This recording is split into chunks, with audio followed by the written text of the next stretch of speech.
nous nous comportons comme le Seigneur. Nous nous comportons comme le Seigneur parce que c'est l'Esprit de Dieu qui manifeste en nous les fruits de l'Esprit.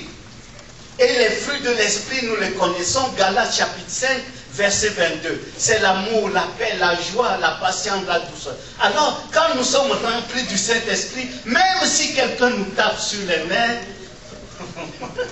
même si quelqu'un nous tape sur les nerfs, nous avons un comportement différent. Le comportement de Jésus. Amen. Et comme Étienne était rempli du Saint-Esprit, qu'est-ce qui est arrivé? Il prêcha la parole de Dieu avec assurance, avec autorité. Et comme Paul n'était pas encore converti, Saul de Tarse, donc, il était avec un groupe qui s'opposait au Seigneur, qui s'opposait à l'évangile. Mais Étienne prêche la parole de Dieu parce qu'il était rempli du Saint-Esprit. L'Esprit lui a donné l'autorité du Seigneur. Alors Saul de Tarse et ses amis se sont ligués contre Étienne et ils l'ont traîné hors de la ville. Et ils ont commencé à le lapider. Je parle à la lumière de Actes, chapitre 7. Vous le lirez au complet. Alors, ils ont commencé à lapider Étienne. Mais puisque Étienne était rempli du Saint-Esprit, qu'est-ce qu'il va faire? Il va faire la prière de Jésus. Il ne va pas dire, Seigneur, que ton feu descende du ciel, qui brûle ces hommes qui me lapident. Non. Il va manifester, il va démontrer le caractère même de Jésus. À la place de la vengeance, il va implorer le pardon. Il va demander, Seigneur, dans Actes chapitre 7, il va dire, Seigneur, c'est Étienne qui prie, il dit, pendant que ses bourreaux le lapidaient, il prie et il dit, Seigneur, ne leur impute pas ce péché. Seigneur, ne leur retiens pas ce péché. Seigneur, ne leur comptabilise pas ce péché. À quoi cela nous fait penser? Ça nous fait penser à la prière de celui qu'Étienne sert, c'est-à-dire le roi de gloire qui a prié à la croix. Père, pardonne-leur car ils ne savent ce qu'ils font. La prière d'Étienne a été retenue par le Seigneur. Mais le péché de Saul de Tarse a été pardonné par le Seigneur. Et au temps venu, pendant que Saul de Tarse était encore sur le chemin de Damas, respirant la fureur, l'agressivité, la violence, l'esprit de destruction qui l'animait, il s'en allait à Damas. Tout d'un coup, le Seigneur va mettre en application l'exaucement de la prière d'Étienne, homme plein d'esprit. Alors, le Seigneur va croiser le chemin de Saul de Tarse. Il va le renverser. Et Saul de Tarse va se convertir.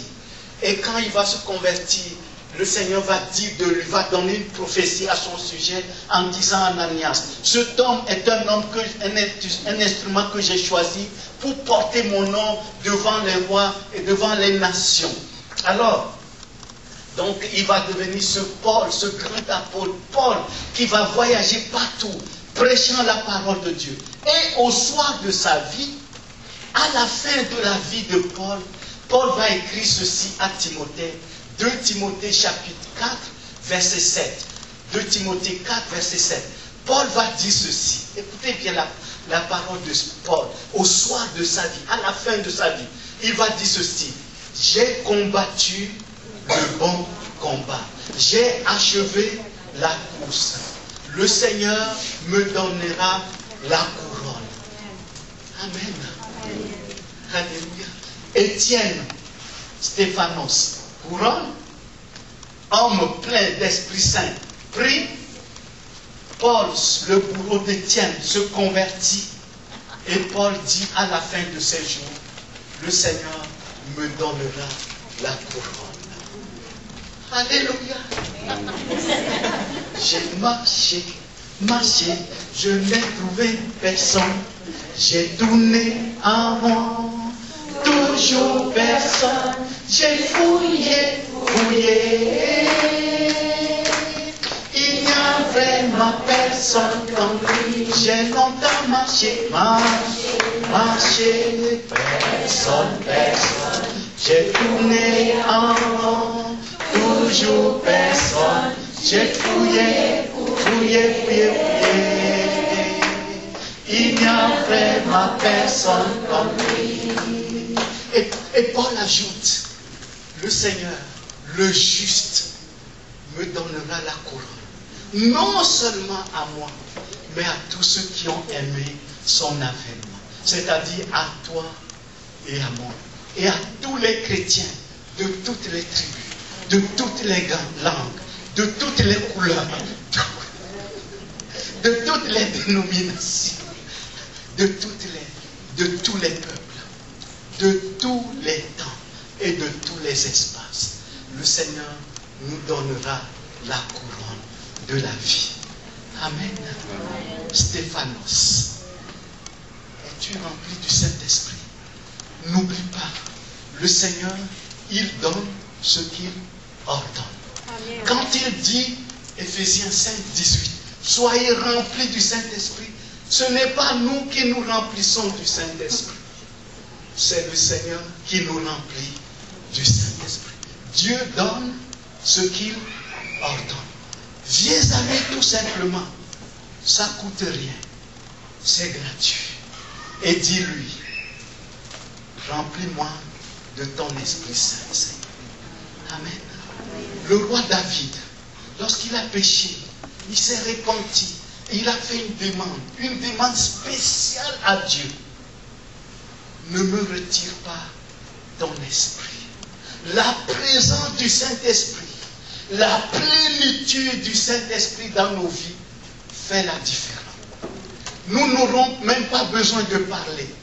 Les gens reconnaîtront que nous sommes déjà promis, destinés à la couronne de gloire. Parce que l'Esprit Saint qui nous anime, reflète, démontre de quoi nous sommes remplis. Amen. Amen. Stéphanos. Et le deuxième, c'est qui? C'est Philippe. Philippe, c'est le cavalier qui aime le cheval, la rapidité. Au temps royal, le cavalier, c'est celui qui porte la bannière du royaume. Amen. Jésus aimerait faire de toi un Philippe pour que tu portes sa bannière partout. Et vous savez qu'en temps de guerre, lorsqu'on capture le cavalier qui porte la bannière et que la bannière est prise, l'armée capitule. Mais nous ne sommes pas du côté perdant, nous sommes du côté gagnant. Alléluia. Porte haut la bannière de ton roi. Alléluia. Et celui qui t'appelle, écoute bien, celui qui t'appelle, il s'appelle le roi des rois, le Seigneur des seigneurs. Selon ce qu'il est écrit, Apocalypse chapitre 19, versets 11 à 20. Qu'est-ce que Jean a vu? Il a vu le Seigneur assis sur un cheval blanc. Amen. Alors vient à la suite du grand cavalier, le roi de gloire, et porte sa bannière. Et sa bannière, c'est l'amour. Amen. Sa bannière, c'est l'amour. Alléluia. Il n'y a pas seulement Étienne, Stéphanos, il n'y a pas seulement Philippe, il y a aussi qui? Procorde, animateur de chorale, animation, créativité. S'il te plaît, Dieu t'a donné beaucoup de potentiel.